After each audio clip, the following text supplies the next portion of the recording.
Hello everyone, मैं हूं श्वेता चोपड़ा और मैं हर शनिवार की तरह इस शनिवार भी आ गई हूं कपिल भाटिया शो लेके। इस शो में हम आपको देंगे इमिग्रेशन से related genuine and updated information.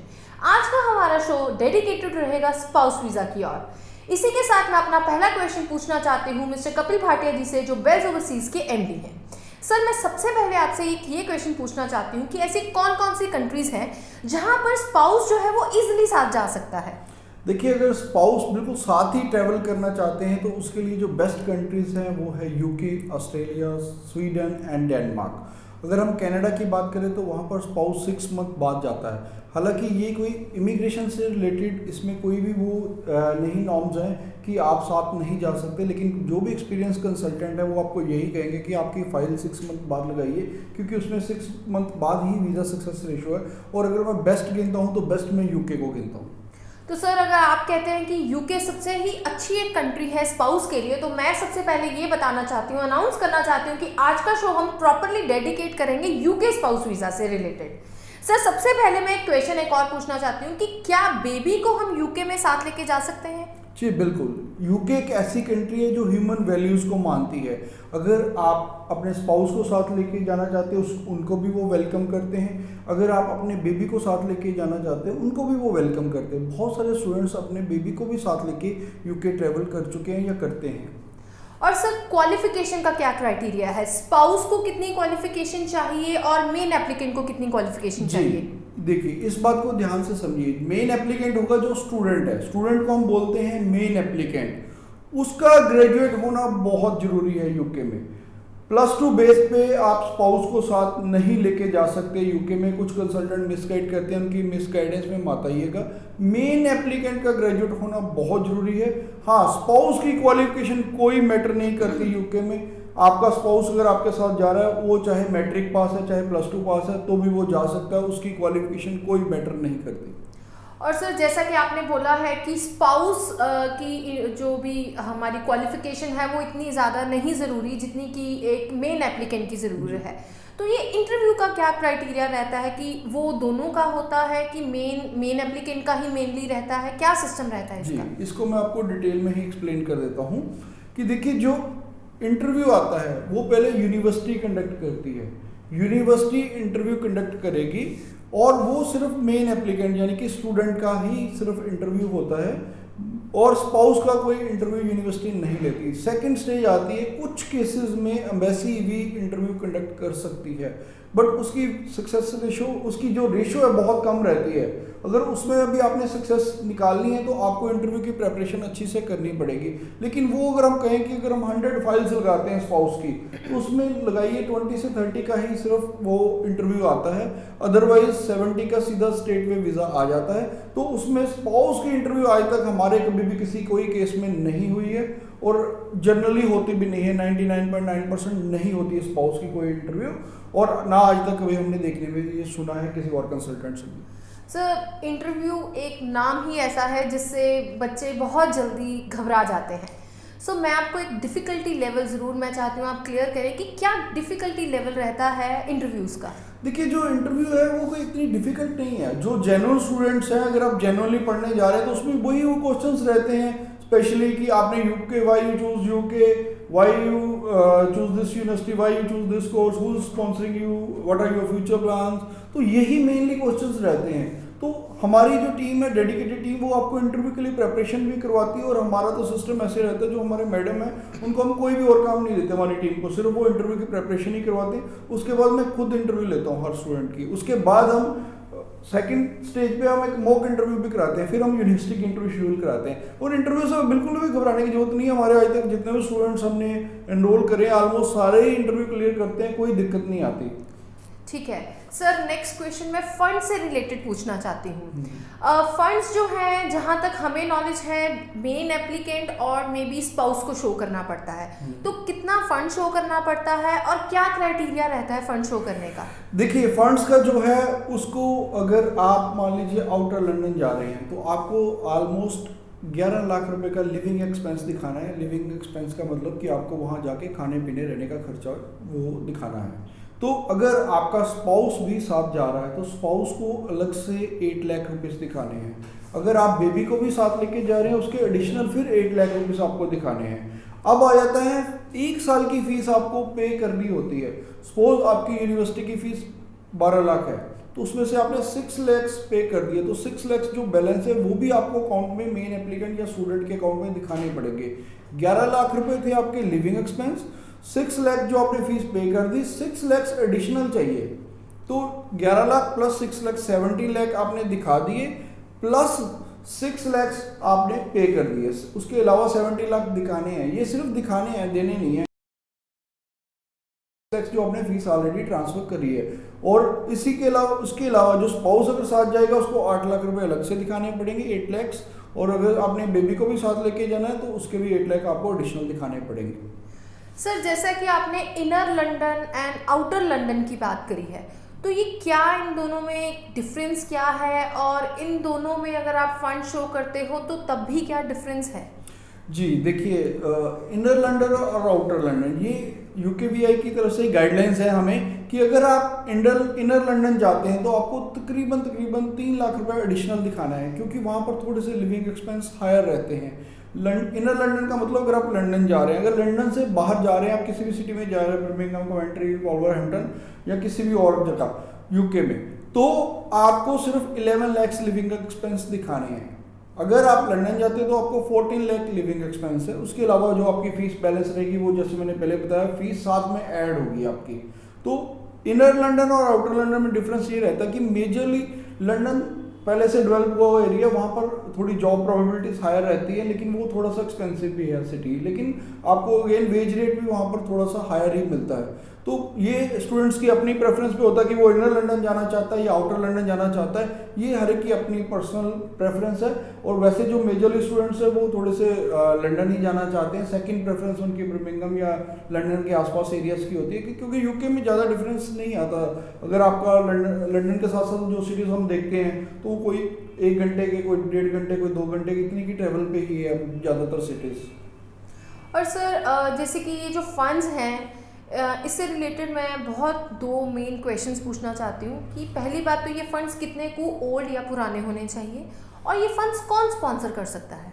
जी, ये बहुत इंपॉर्टेंट क्वेश्चन है, ये स्टूडेंट्स को बहुत ध्यान रखने की जरूरत है, क्योंकि फंड्स में बहुत सारे इनएक्सपीरियंस कंसल्टेंट्स भी गलती कर देते हैं स्टूडेंट्स को गाइड करने के लिए, तो वहाँ पर मेजरली रिफ्यूजल आता है। क्योंकि जो यूके का पॉइंट बेस्ड सिस्टम है वो पॉइंट्स पे ही आपको वीज़ा देता है। अगर स्टूडेंट्स को अगर हम बात करें तो वो GSR जो जनरल स्टूडेंट रूट 5 अक्टूबर 2020 से एप्लीकेबल हुआ है। पहले इससे पहले टायर 4 स्टूडेंट वीज़ा था, तो उसमें आपको 70 पॉइंट्स अटेन करने हैं तभी आपको वीज़ा ग्रांट होगा। 70 पॉइंट्स कब हो गए? पहले जब यूनिवर्सिटी आपको कैश लेटर देती है, CAS confirmation of acceptance of studies, उसके 50 पॉइंट्स हैं।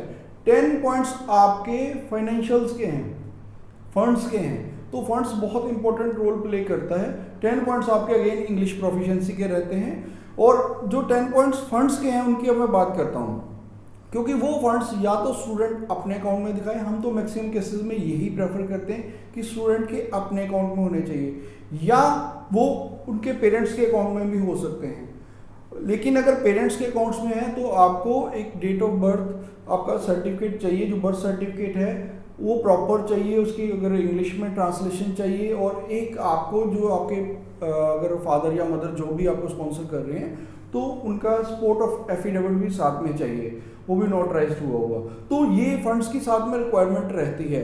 और सबसे ज़रूरी है जो फंड्स हैं वो आपके सेविंग में होने चाहिए या FDR होनी चाहिए, और उस FDR पे कोई लोन भी नहीं होना चाहिए। बहुत सारे स्टूडेंट्स गलती करते हैं कि FDR पे लोन करवा लेते हैं, या कुछ स्टूडेंट्स को नहीं अवेयरनेस होती, वो कुछ ऐसे फाइनेंसर से फंड्स दिलवा लेते हैं। वो फाइनेंसर आगे और क्लेवरनेस करते हैं कि वो जो भी FDR करवाई है उसके अगेंस्ट लोन ले लेते हैं। तो ये यहाँ पर स्टूडेंट्स को लिए बहुत बड़ी प्रॉब्लम आ जाती है, क्योंकि यूके गवर्नमेंट जो यूके की एम्बेसी है वो मोस्टली फंड्स को वेरीफाई करती है। आपके बहुत सारे केसेस में ये फंड्स वेरीफाई होते हैं कि इस पर कोई लोन तो नहीं है, अगेन वो आपके बैंक से वेरीफाई करते हैं। और अगेन यूनिवर्सिटीज़ भी अपने लेवल पे बहुत सारी यूनिवर्सिटीज़ इसको वेरीफाई करती हैं। जब भी आप फंड्स दिलवाते हैं, आप कैश लेटर देने से पहले यूनिवर्सिटी फंड्स प्रॉपर नहीं है या उनको अपने प्रॉपर फॉर्मेट में नहीं लिखा। और ये एक बहुत इंपॉर्टेंट चीज़ है कि यूके में जो भी अपना वीज़ा प्रोसेस करने जा रहे हैं तो उनको ये जरूर है कि जो उनका कंसल्टेंट है बहुत एक्सपीरियंस होना चाहिए, वो यूके के केसों में एक्सपर्ट होना चाहिए। उसका आप क्राइटेरिया क्या कि आपको कैसे पता चलेगा कि आपका जो कंसल्टेंट है वो बड़ा एक्सपीरियंस है यूके के लिए। उसको यूके का कुछ टेक्निकल क्वेश्चन पूछिए कि हाँ जी आपको मेरा किस रूल के अंडर ये वीज़ा लगेगा, कितने पॉइंट्स हैं। सेकंड, आप सबसे बड़ी बात है कि उसका देखिए उसके पास यूके के कितने वीज़ा है। ये नहीं कि 2-3 वीज़ा लिए तो वो यूके का काम करना स्टार्ट कर देगा, इसका मतलब उसकी एक्सपर्टाइज नहीं है। लेकिन अगर उस कंसल्टेंट ने बहुत सारे वीज़ाज लिए हैं, उसकी आप प्रोफाइल पे देखिए कि कितने वीज़ाज है, उसके बोर्ड पे देखिए, उसका फेसबुक देखिए, उसका इंस्टा देखिए, यूट्यूब देखें। अगर उसके पास बहुत सारे यूके के वीज़ा, तभी आप फाइल उससे करवाइए कि इसका मतलब उसको काफ़ी एक्सपीरियंस है यूके का। तो मैं ये जरूर कहता हूँ कि यूके में आप जरूर एक्सपीरियंस कंसल्टेंट को हायर करो, क्योंकि एक भी अगर गलती होगी तो वहीं पर आपका वीज़ा जो रिफ्यूज हो जाता है। और उसके बाद यूके में सेकंड टाइम वीज़ा लेना बहुत टफ है, तो नॉर्मली सेकंड टाइम वीज़ा मिलता नहीं है। तो मैं ज़रूर कहना चाहूँगी कि अपना जो फर्स्ट स्टेप है यूके वीज़ा के लिए वो बहुत ही ध्यान से और प्रॉपर नॉलेज के साथ ही उठाएं। और अगर आप इसी चीज़ के लिए बेल्स ओवरसीज़ के पास अपनी कोई भी क्वेरी पूछना चाहते हैं तो आप हमें इनबॉक्स में या 6292062920 पे कॉल कर सकते हैं। सर नेक्स्ट क्वेश्चन मैं आपसे ये पूछना चाहती हूँ कि जैसे ही बहुत अच्छे से फाइल लगा दी जाती है उसके बाद प्रोसेसिंग टाइम कितना रहता है वीज़ा आने में? देखिए इसमें जो टोटली प्रोसेसिंग है वो 2 to 3 मंथ का प्रोसेस रहता है, 2 से 3 महीने का। और इसमें जो एम्बेसी ही आपको देती है ऑप्शंस कि चाहे आप फाइल अपनी नॉर्मल में लगाएं, चाहे आप प्रायोरिटी में लगाएं, चाहे सुपर प्रायोरिटी में। नॉर्मल में अगर आप फाइल लगाते हैं तो 5 वर्किंग डेज में आपको रिजल्ट मिल जाता है। 5 वर्किंग डेज का मतलब 7-8 दिन बाद आपका पासपोर्ट मिल जाता है। नॉर्मली हमें स्टूडेंट्स के पासपोर्ट मिल जाते हैं 7-8 दिन में ही। और अगर आप अपनी फाइल नॉर्मल में लगाते हैं तो भी वो 21 वर्किंग डेज का एम्बेसी ने रखा हुआ है कि 21 वर्किंग डेज में हम आपको रिजल्ट्स दे देंगे। तो आजकल तो वैसे भी और भी जल्दी आ रहे हैं। हमने जो देखा हमारे जो स्टूडेंट्स हैं उनके 10 से 15 दिन के अंदर ही नॉर्मल में भी आ रही हैं जो पासपोर्ट स्टैम्प होके। तो वो 10 से 15 दिन का प्रोसेस अगर नॉर्मल में लगा। सुपर प्रायोरिटी में रिकमेंड नहीं करता क्योंकि उसमें 1 डे सिर्फ उनको चाहिए, 1 दिन चाहिए एम्बेसी को रिजल्ट्स देने में, तो 2-3 दिन में वो पासपोर्ट स्टैम्प होके भी आ जाता है। लेकिन उसके लिए अगर आपके पास कोई स्पेशल रीज़न है तो ही आप अप्लाई करिए, नहीं तो बहुत सारे केसेस में जो सुपर प्रायोरिटी में करते हैं उनका इंटरव्यू आ जाता है, तो इंटरव्यू के बाद ही वो फिर उसको वो डाल देते हैं कि हम 1 दिन में आपका नहीं कर सकते। हालांकि आपने हाई जो फ़ी है वो भी हाई एम्बेसी फीस हाई पे की होती है, क्योंकि नॉर्मल में जो एम्बेसी फीस है वो 35,000 के करीब है, प्रायोरिटी में 60,000, और अगर आप सुपर प्रायोरिटी में जाते हैं तो 1.25 के अराउंड इसकी फीस रहती है। तो इतनी हाई फी पे करने के बाद भी आपकी इंटरव्यू आती है, वो आपको मेल कर देते हैं कि हम इस पीरियड में आपका नहीं कर सके, इसको हम टाइम ज़्यादा लेंगे। तो ये एम्बेसी के पास राइट रहता है। तो सुपर प्रायोरिटी में कभी भी रिकमेंड नहीं करता स्टूडेंट्स को, अनलेस एंड अनटिल कोई अर्जेंसी ना हो। ओके सर, नेक्स्ट क्वेश्चन मैं जनवरी इनटेक से रिलेटेड पूछना चाहती हूँ कि आपको क्या लगता है सर कि जनवरी इनटेक कितना को सही रहेगा, कितने बच्चे इनरोल हो सकते हैं? देखिए जनवरी इनटेक बिल्कुल पॉसिबल है स्टूडेंट्स के लिए, क्योंकि आपको 28 डेज ओल्ड फंड चाहिए होते हैं यूके में। 28 डेज ओल्ड फंड, अगर मान लो आज भी आप अपना प्रोसेस स्टार्ट करते हैं, आप भी अगर आज ही फंड दिलवा देते हैं तो सपोज आपका नवंबर एंड या दिसंबर फर्स्ट वीक में आपके 28 दिन पुराने फंड हो जाएंगे। तो उसमें आप उसके बाद कैश अप्लाई करेंगे, कैश के बाद आप अगर आप प्रायोरिटी में फाइल लगाते हैं तो 5 डेज में वीज़ा लेके आप जनवरी इनटेक को बिल्कुल कैच कर सकते हैं। और जनवरी इनटेक के लिए बिल्कुल राइट टाइम है। और मैं स्टूडेंट्स को ये जरूर कहना चाहता हूँ कि जिन स्टूडेंट्स ने डिसीजन ले लिया होगा कि हमने यूके ही ट्रेवल करना है, तो फिर आप वेट करते रहते हो, आप और ऑप्शंस देखते रहते हो। आप ऑप्शंस देख लो, देखना बुरी बात नहीं, आपको पूरे ऑप्शंस अपने एक्सप्लोर करने चाहिए। लेकिन जब आपने डिसीजन ले लिया है कि आपने यूके ही जाना है फर्दर स्टडीज के लिए, उसका रीजन भी है कि वहां पर जो बैचलर स्टूडेंट है वही अपने स्पाउस को लेके जा सकते हैं, और जो मास्टर है वो सिर्फ 1 साल की है, 1 ईयर की, उसके बाद भी आपको 2 ईयर का वर्क परमिट मिलता है। जो स्टूडेंट बैचलर करने जाते हैं वो 3 ईयर की बैचलर के बाद भी उनको 2 ईयर का वर्क परमिट मिलता है। आपको सिर्फ 1 ईयर की स्टडी के बाद भी 2 ईयर का वर्क परमिट मिलता है। साथ में आपका स्पाउस साथ में जा सकता है, वो ओपन वर्क परमिट पे जाता है, तो उसको फर्स्ट डे से ही वर्किंग राइट है। तो ये इसलिए मैं यूके को हमेशा कहता हूँ कि यूके स्पाउस वीज़ा के लिए हेवन है। तो इसलिए यूके को आप जरूर डेफिनेटली प्रेफर करो। जो स्टूडेंट्स ने डिसीजन ले लिया है वो जनवरी इनटेक में ही अपनी फाइल प्रोसेस करे, और यही राइट टाइम है, क्योंकि जो आपकी ऑफर आने में भी 10 से 15 दिन लगते हैं। हालांकि कुछ यूनिवर्सिटीज जो हमारे पास हम डायरेक्टली रिप्रेजेंट करते हैं, वहाँ हम सिर्फ 1 वीक के अंदर अंदर ही आपको ऑफर दे देते हैं। सो जैसे कि आपने प्रॉपर एक रीजंस हमें शो करे हैं कि why genuine tech is good for students और स्पाउस के लिए भी बहुत अच्छा है और हेवन है एकदम स्पाउस के लिए। बट मैं आपसे ये पूछना चाहती हूँ कि क्या स्पाउस को भी अपनी एक स्ट्रॉन्ग प्रोफाइल शो करनी पड़ेगी? जी नहीं, ये देखिए यूके में यही प्लस पॉइंट है कि वहाँ पर स्पाउस को कोई भी स्ट्रॉन्ग फाइल दिखाने की जरूरत नहीं है। वहाँ सिर्फ और सिर्फ एक मैरिज का जेन्युइन प्रूफ जो कि आपका मैरिज सर्टिफिकेट है, उसका एक वैलिड पासपोर्ट चाहिए और अगर पासपोर्ट के उसके स्पाउस का साथ नाम ऐड हुआ होना चाहिए। बस यही रिक्वायरमेंट है और कोई रिक्वायरमेंट नहीं है कि आपको स्पाउस की आईटीआर दिखाना है, उसका बड़ा फाइनेंशियली स्ट्रॉन्ग दिखाना है। सिर्फ एक फंड्स चाहिए, एक आपको मैरिज का प्रूफ चाहिए और एक पासपोर्ट चाहिए वैलिड, और स्पाउस की सिर्फ यही रिक्वायरमेंट रहती है और कोई रिक्वायरमेंट नहीं है। अदरवाइज नॉर्मली जो कनाडा में जाते हैं तो बहुत सारी हम फाइल स्ट्रॉन्ग लगाते हैं, उसकी आईटीआर, उसके business proof and all that. तो यहाँ पर ये वाली चीज़ बिल्कुल नहीं है। यूके में सिर्फ आपको यही 3 चीज़ें चाहिए और आप स्पाउस का प्रोसेस कर सकते हैं।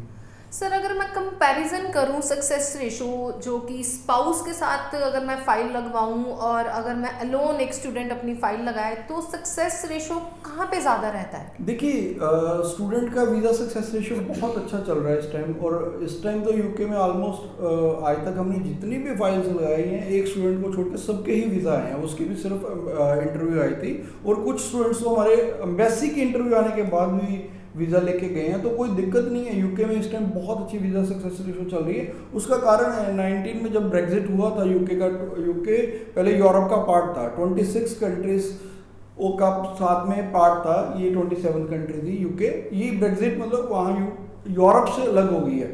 तो यूरोप में पहले 27 कंट्री थी, अब 26 रह गई हैं, 26 कंट्री। यूके अलग हो गया तो जो यूरोप से जो स्टूडेंट्स पढ़ने आते थे वहाँ पर, सपोज वहाँ की यूनिवर्सिटी की फीस 12 लाख है, तो जो यूरोप से स्टूडेंट आते थे उनको वहाँ पर डोमेस्टिक रेट लगता था 6 लाख के अराउंड सपोज। तो वो 6 लाख के करीब अब नहीं लग रहा जब से ब्रेग्जिट हो गया।